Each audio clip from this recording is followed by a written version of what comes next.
Today, I wanted to make a video about how to live a life with minimal regrets and how to kind of be more aligned with life and what you kind of value and where you want to go and how to actually take steps to start going there. So, I think the biggest issue in today's world is we're so always stimulated, we're so distracted. There's the news, there is social media, video games, just so much, like even what other people tell you. And we kind of like internalize these things. We're not thinking about whether how these things are actually affecting our desires, our decisions, our conditioning. Is this actually what we want in from life? Is this where we want to go? So we're not actually taking a step back to kind of like say, is this really like, is the way I'm living, is that good for me? Or am I just doing it to check boxes? Am I doing it because I've been conditioned by society that this is the right thing to do, that this is the safe thing to do? But the safe thing to do is actually not the right thing to do for you, for who you are, and where you want to go, where a part of you wants to go. But the issue is the fear is holding you back, the conditioning is holding you back. So I'm going to try to make this video as practical as possible to kind of like give some tools, what's worked for me, and how someone can kind of like move forward, become more self aware, and start building a life that is truly aligned for themselves. So I think the biggest issue in today's world, today's society, is the fact that our attention is so outwards all the time. We're not spending as much time with ourselves without devices, without computers, without video games, social media, news, without talking to even others. We're not really like just taking a step back and just becoming comfortable with who we are, whether, it's our emotions, our thoughts. Are we really able to sit with ourselves without the constant need of someone else, constant need of a device? And, I might say this, and this is not even easy for me to say, and I've been practicing for a while now, but it's really like catching ourselves and just questioning with curiosity. What is this doing for me? What is this device doing for me? What is this distraction doing for me? What does a new news? What impact does the news actually have in my life? Does this actually help where I want to go or not? Because like to be quite honest with you, life actually goes pretty fast, and when you're in it, like when you're going to work like 5 days a week, like full time, you're doing groceries, you're hanging out with friends, like if you're like checking all these boxes, then you're actually not going to have the time to really think about whether where you're going is actually the right path for your like values, for what your body and mind are kind of built for, what environments are aligned for you, and your different potentials, because we all have potential, right?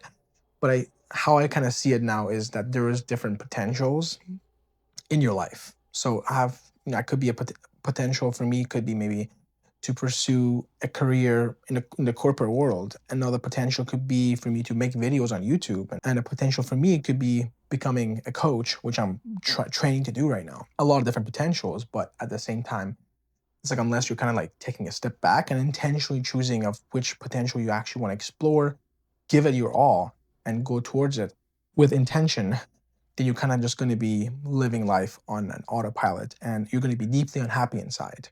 So I've seen this a lot where people that are not able to hang out with themselves, chill out, not chill out, chill with themselves, go for a walk, do activities with themselves by themselves, and they always need other people in their lives, and they need constant external devices. Like let's say if it's the news, social media, whatever it may be, those are actually the people that are mostly the unhappiest inside. It's because they're distracted. Their attention is so outside of themselves that they're not able to see what they even like. There's no like inner compass. There's no guidance from the internal signals. It's all been suppressed. It's been suppressed because of, I think the reason of it could be fear, fear of like looking inside and like fear of not liking what is in there. It is a lack of, I would say, compassion, self-love towards themselves.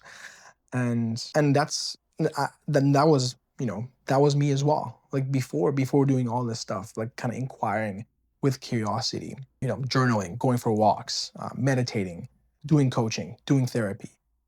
Before these things, it was not easy for me to do these things either. But at the same time, I wasn't even aware of it.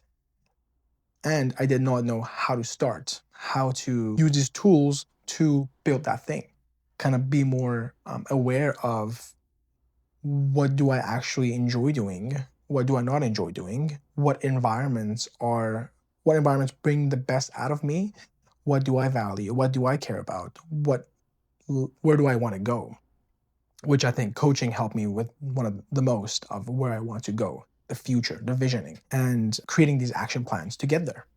So I've actually recently decided to make a pretty, big change in my life. And that is coming from me trying to live a life based on my values and kind of respecting myself and what I care about and what I want to go, and giving it a good, giving it my all and seeing where it goes.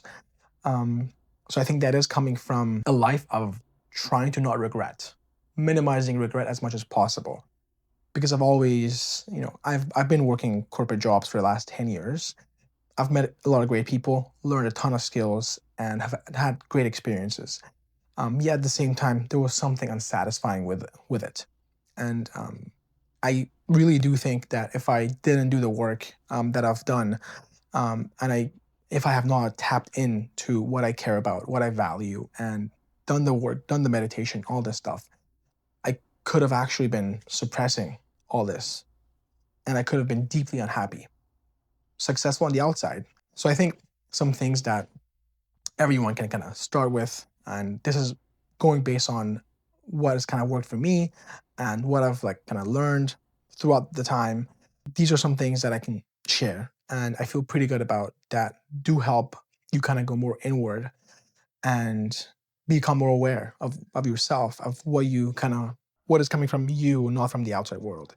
First thing I think that is very important is meditation. Like for me personally, meditating has been a very, very big part of my journey, becoming more self-aware, realizing like desires, are they coming from the outside world, are they internal, becoming more aware of my ego and all this stuff. It has helped me a ton. And the people that I've enjoyed talking with the most, working with the most throughout my life, were the people that are the most self-aware. And I think honestly, self-awareness is a huge advantage. Like I don't care what you want to do, it's going to help you no matter what. And I'm very confident with this. Self-awareness, understanding how you work, understanding your emotions, your thoughts, like kind of being able to zoom out and kind of like see things for what they are instead of being so attached and in them. So meditation has kind of helped me take a step back and kind of see things as they are and kind of like see what I really kind of truly is important to me and cut out the noise of the world, of society. Another one would be journaling. So journaling is very important to be able to just get out whatever thought there is in the mind, being more aware of what is in here, of the thoughts, being able to journal, write down whatever's in your head without judgment. Asking even yourself with curiosity, you can use maybe ChatGPT or Claude or whatever AI of prompts to ask you, and you can journal about those prompts to become more self-aware, to understand yourself more. And these things are great. Another thing that I've tried and has worked for me a tremendous amount of times is going for walks, spending time with myself, letting my mind process, letting my body kind of move. And that does help you kind of like process, like even if it's like a very emotional, intense day or an exhausting week, it's just being able to be in that solitude and go for walks, I think is great. And lastly, one of the most effective and quickest ways to go about it is working with a coach. That can be like a wellness coach, a life coach. I think that it's great because a coach, in a way, like can ask you very powerful questions. They can reflect back what you've told them, and through the reflection, You can discover things that you could not have before. They can help you vision the future for yourself and create action plans and create the support around it to get you there. And that's why I'm trained to be a coach myself right now. And I've been through coaching. It's helped me tremendously. And also, I would say therapy is great as well. So if you are experiencing, I would say, because when you are starting the journey or starting to look inside, there's going to be things you're not going to enjoy. And there's going to be a lot of resistance. The past is for therapy, and the present and the future is more coaching area.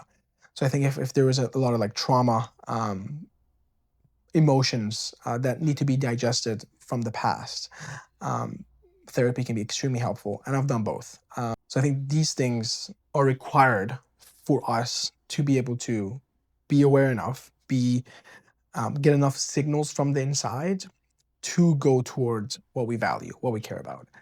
And another powerful exercise that I did, it was around 3 or 4 years ago, would be to write down in a page or however you want, but you can do a page of everything that you think is wrong with the world. And what that does is kind of like evoke those emotions about what you actually care about, what you think the world currently is, and where you kind of like want it to be different. And it kind of like evokes what you care about, your passion, where you actually might want to make a change. So I think that's a great exercise as well, to kind of see what your value, what your values are, because there's a lot of things that can be better in the world and might not be as you wish they would be. Um, Tons, but it's like you as an individual care about certain things more, and you as an individual have advantages in some areas. You know, your mind might be better for mathematics, your mind better might be better for doing therapy, might be doing it for coaching, might be better for banking or whatever. So it's like looking at your circumstances, your advantages, and your strengths, and your past experiences. What I've learned is your karmas in life, of your accumulated experiences in the past, and like what can you actually bring to the table that no one else can. And these two can actually be related. So what you care about, what is going to shit, or what you value, and what you're actually good at, and what your past life has kind of like prepared you for. These can be related to be able to make a difference, make a change. And these things are intrinsic. That's why it's like when you tap into intrinsic motivation, it's a different story than trying to do something that you don't want to do every single day and dreading it. It's a completely different energy. The intrinsic energy feels aligned, feels alive, feels exciting, and feels nurturing. Like it feels it's going to refill itself. But the dread, that job that you don't want to do or whatever it is, what is not like aligned for your system, it requires discipline. It requires dirty fuel, a lot of dirty fuel. And I'm not saying one is easier than the other, but I just think one is going to give you a completely different result than the other. When you start trusting yourself, listening to yourself, and once you have enough clarity, which I do really think a lot of the clarity I've gotten is through the steps I mentioned. It is through meditation, journaling, going for walks, spending time with myself, doing therapy, doing coaching. And I do think the coaching is great for the future, creating a vision. And I really can't wait to be able to help clients, as I am helping clients right now, but just be able to help more at a scale that I want, or have the opportunity to help more clients in the future to reach that level of clarity and excitement that you can find in your life, of going where you want to go versus dreading a life that is actually not even coming from here, from yourself. And lastly, where I wanted to end this off of is, this is, I think, a very good self-awareness practice that y'all can try, is just throughout the day being mindful of how much energy you are giving to things in your day. And you'd be surprised of how much scattered our attention is, and how much unnecessary, unuseful things we are giving our attention to every single day that will not help us in the slightest to move forward. Thank you.